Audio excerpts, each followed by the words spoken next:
今日なんですけれども、私の知り合いに手裏剣を一生懸命練習をして肩、それから肘、こういったところを痛めてしまうという話を最近聞くことが多くなりました。なのでちょっとなるべく痛めにくい打剣のポイント、あくまで私なりの考え方やり方なんですけれども、そういったものをご紹介させていただこうかなと思います。それで肩、それから肘、やっぱりね、痛める原因って人それぞれだと思うんですけれども、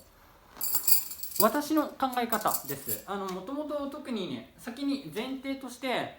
女性とかはやっぱり関節が柔らかいので、こう強く腕を振ったりすると痛めやすい。女性とか子供ってのはやはり痛めやすい傾向があります。あくまでこの正中線の上げて下ろすだけ、手は正中線を上下するだけ、この動きで打剣していただきたいです。こっちから持っていくと確かに威力は強いんですけれども、肩や肘を痛めやすくなりますので、こう投げてしまうと肩や肘に負担がかかります。なのであくまでやっぱり正中線を上げて下ろす。ナイフだとね、こっちから投げる人なんかもいるんですけれども、やはり負担がかかってしまいますので、あくまでこの動き、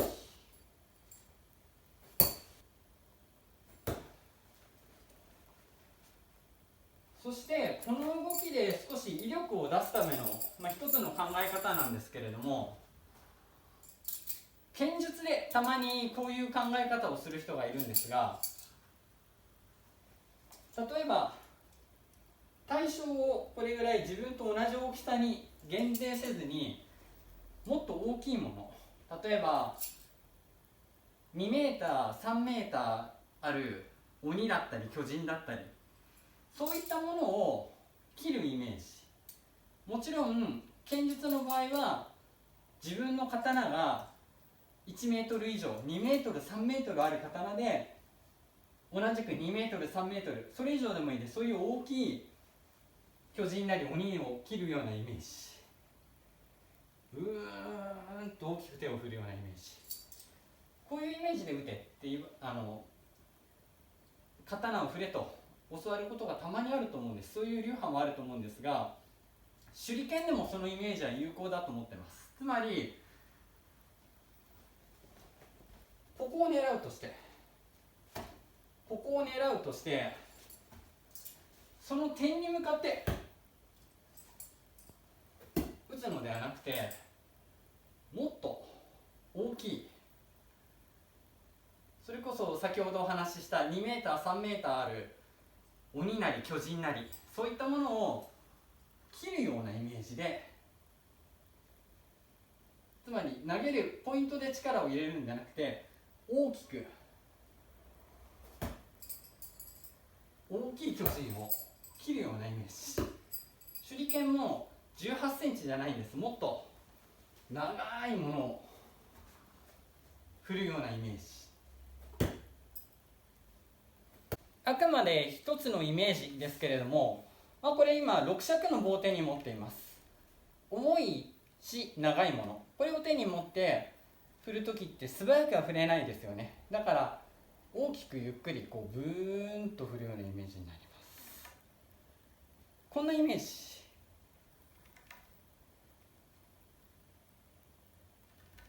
もしくはこれよりももっと長くて重い刀とか剣とか、そういったものを持っているイメージでもいいんです。それで畳なんかよりもはるかに大きい巨人とか鬼とかに対して頭からそれこそ真っ二つにするような勢いでブーンと力を入れるイメージ。そうすると、つまり小さくて軽い手裏剣を手だけで投げるのではなくて、この手裏剣が先ほどの棒、それよりもさらにはるかに長くて重いものだとする。そういうイメージを持って畳よりはるかに大きい鬼とか巨人を頭からそれこそ真っ二つにするようにぐーんと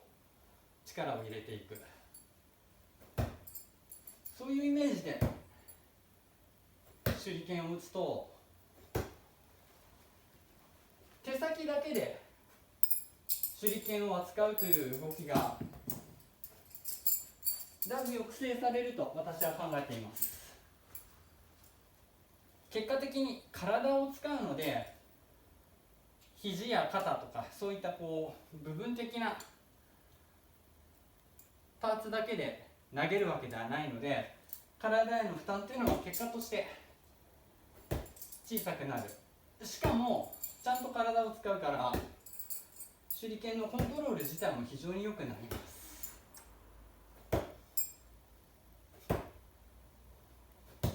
もちろん威力も上がると思っています。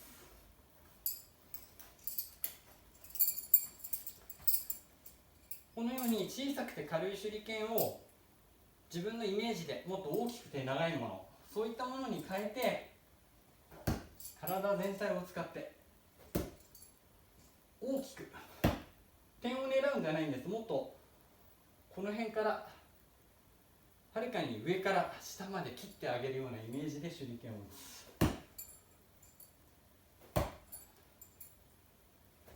ピンポイントで力を入れるんじゃなくて、もっと線で力を入れてしまうと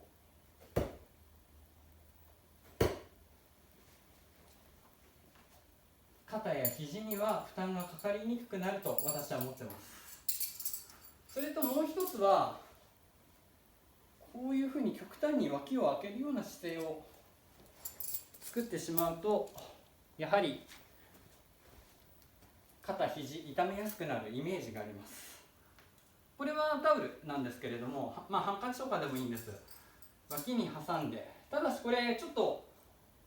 極端な動きになってしまうので注意が必要なんですけれどもね、脇に挟んでこれを落とさないように体を使って打剣をする。本当にこれちょっと極端な動きになりますので、あくまでイメージだけでいいです。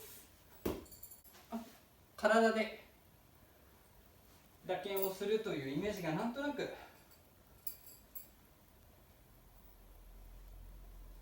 つかめてくると思います。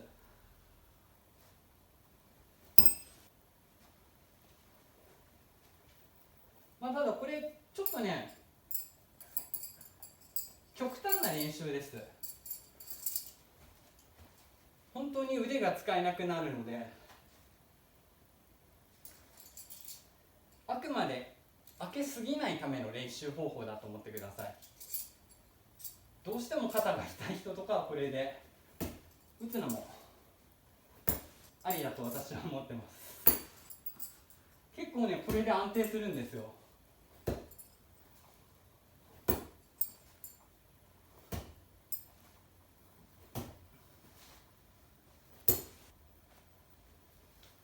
こういった練習方法も合わせてご紹介させていただきます。特に肩痛い時はこれ私は有効だと思ってます。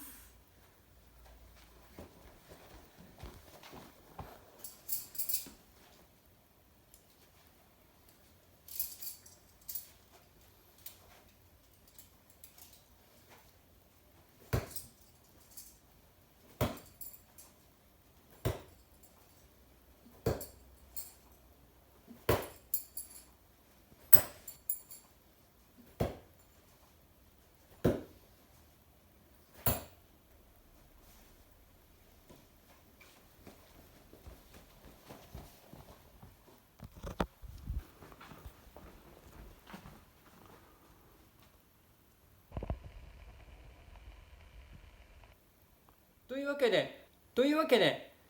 今日は、私なりの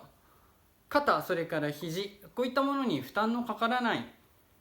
手裏剣の練習の仕方というものをご紹介させていただきました。かいつまんで言ってしまえば、手だけで投げるから肩や肘に負担がかかる。肘に関してはダーツのように伸ばしすぎてしまうというのも一つの原因です。私は少し曲げたぐらいでもう構わないと思ってます。伸ばさずに少し曲げたまま、肘が曲がったまま、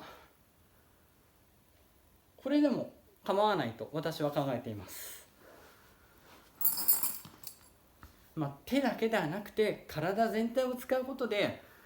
負荷を分散できると考えていますので、体全体を使って上手に打剣をするとメリットが非常にたくさんあると私は考えています。威力が上がったり、それから正確な打剣ができるようになったり、そう考えてます。ただ、もしどうしても痛みが出てしまった時には、すぐにやっぱり医者なり、それから接骨院そういったところにかかるようにしてください。悪化するとね、やはり気がついた時には、ちょっと後々まで痛みが残ってしまったとか、そういうふうなこともあります。あとはこれからの時期やっぱり寒くなってきますので、急に動かしたことで肩や肘に負担がかかったり、そういうふうなことは十分ありますので、痛みが出てる時には無理しない、それが一番です。ただその上で、なるべく予防策としてそういうふうなものが出ないように、出にくい打剣を考えた時にはやはり体全体を上手に使ってあげる、それが大事だと思ってます。そんな形でもし何か気になるようなことがあれば気軽にコメント欄に書き込んでいただければ対応させていただきますので、ぜひ気軽に書き込んでみてください。それといつも高評価、グッドボタンを押していただいている方、本当にありがとうございます。いつも励みになってます。今回の動画も面白ければ高評価、グッドボタンを押していただければと思います。よろしくお願いします。